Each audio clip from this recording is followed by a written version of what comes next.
Hi everybody, this is Olivia from Lightspeed Golf, and in this video we're going to look at how to edit and create monthly memberships and how to sell them. So let's get started. We're going to head over to our settings tab on the left hand side, and the first thing we'll do is we'll navigate over to the memberships button over here, which is just under subscriptions. So as you can see, I've already got some of my memberships set up from last season. Let's say I wanted to edit the prices since they're going to increase this year. I could simply click on the membership in question and update that price over here. So this year my memberships will jump up by $10.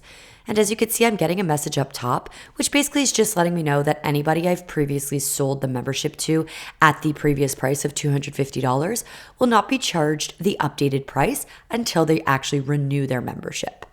Okay, so once you've made that price increase or edited any of those details, you can go ahead and click save. And as you'll see on the right-hand side, my price is now updated to reflect the increase. Now, should you want to create a brand new membership for this year, you can go ahead and click on that create button on the top right corner, give it a name, set the price you want. We do have to designate a player type that will be affiliated to this membership, and don't forget to select the appropriate tax rate. Okay, once you're done, you could just click on save, and then it will populate into this menu over here. But let's go ahead and see what it looks like when we actually sell it to a customer. So we're going to start by clicking on our customers tab on the left-hand side. And then let's go ahead and select the customer we want to sell it to. So as you can see, this customer, Brooke, is currently listed as a public player type. This is my default player type, and Brooke is currently affiliated to the default player type because she doesn't actually have any active subscriptions on her profile right now. So let's go ahead and assign her and sell her a membership. And then once her membership actually becomes active, we'll see her public player type over here change over to a member player type. So first things first, I'll just go ahead and click on that sell button. And let's first start by selecting what it is we're trying to sell her. So we'll click on memberships and go ahead and select monthly membership.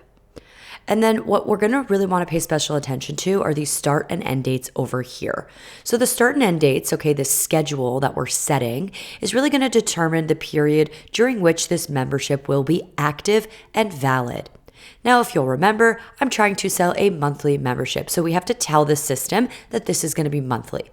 So let's assume I want this membership to start on March 15th. I'm going to go ahead and put the end date to be April 14th. And I'll explain why momentarily, but we do want to leave a kind of one-day buffer. And just before I set it to April 14th, you'll see that I'm all the way at the end of December right now. Instead of clicking these arrows multiple times, I can actually just click on the month and then quickly hop on over to April. Okay, so just a little bit of a trick for you to quickly navigate through the months. So I've now got my schedule set up for the monthly membership starting March 15th and ending April 14th, okay? Now, the reason I'm leaving this buffer of one day really has to do with setting a pattern for how this membership is going to be auto-renewed should you wish to put this membership on auto-renew. So let's say I click on auto renew over here. As you can see, the system is perceiving that this is a monthly membership and that the next renewal date will be April 15th. Okay, so I left a one-day buffer so the system knows that the start date of the next active renewed membership will kick in on April 15th. Now, if we look on the sales screen over here, let's go ahead and click on sale. And basically what this looks like is, we've got three different methods of selling this membership. We could either sell it on credit card, we could charge it to the house account, or we could pay at the register. Now, if I select the credit card method, Brooke Henders already has a credit card on file. So if I were to just click save over here, it would just charge her credit card directly. If I charge it to the house account, basically this is going to add the membership fee of $260 to Brooke's monthly statement in conjunction with her house account billing. So she'll just get charged at a later date when her monthly statement comes out.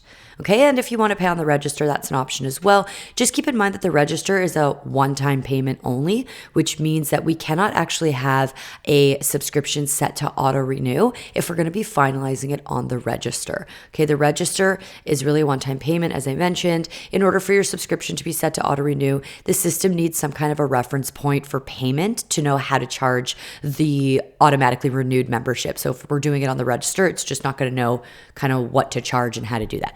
Okay, so just keep that in mind if you are trying to sell it to the register. Cannot have that on auto renew.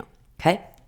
However, you'll notice if we charge it to the credit card or try to put it on the house account, we have the ability to dictate the start of the billing cycle. Okay, so if you'll remember, my subscription right now is only kicking in on March 15th. However, the billing cycle here is set to March 11th. If I were to start this billing cycle on March 11th with a subscription on auto renew, what's going to happen is the next time that this membership tries to bill, it's going to replicate the pattern that we're setting in the billing cycle, which means that the next billing date would be April 11th. However, if this billing cycle kicks in on April 11th, well, we're still technically inside the window of the active membership, okay? The membership has not yet renewed. It's only going to renew on April 15th. So if I charge the next membership fee on April 11th, the system is going to basically tell the billing cycle, hey, we're not ready to bill yet. We're still inside the window of the first membership. We're going to have to bill and auto renew this at a later date. So the next billing cycle is actually going to skip April 11th and it's going to bring it to May 11th. So that's actually going to result in a missed payment. So that's why I just want to bring your attention, very, very important, that the starting and ending dates kind of need to be in conjunction with the billing cycle. We always want to start the billing either on the first day of the membership, okay, or at least one day inside the active window of the membership, okay? So if my next membership is going to renew on April 15, we're going to go ahead and start my billing on either March 15th or a little bit later so that come April 15 or later, the billing will be charged and there will not be any missed payments or any mistakes as far as the billing cycle. Okay, so just always paying attention to those starting and end dates. And when we're setting our billing, always making sure that it's either in conjunction with the start date of the active membership or at least a minimum of one day inside the window of the active membership. Okay, when you're ready to finalize that sale, you can just go ahead and click on save. If you click on the register method, once again, making sure that we're not going to be on auto renew. If you want to charge it to the account or the credit card, it's no problem. Just go ahead and click on save. And we can see now that Brooke has the status of upcoming, which means that her membership has been sold, but is not yet active. And we could see that the active start date will be on March 15th. It'll auto renew on April 14th. And we know it's on auto renew because we've got this little arrow icon over here. And when we hover over it, we'll see what it's telling us. And furthermore, on March 15th, we will see the status of Brooke's player type change over to be a member type. Okay, folks, so there you have it. That's how you create, edit, and sell a monthly membership. Always making sure to be careful of how you're setting the start and end dates. And when it's going on auto renew, making sure that the start of your billing cycle is going to be either in conjunction with the start date of the active membership or at least one day inside the active membership. All right, folks, thanks so much for watching, and we'll be in touch soon with more tips and tricks on how to get your course set up and ready for the start of the season.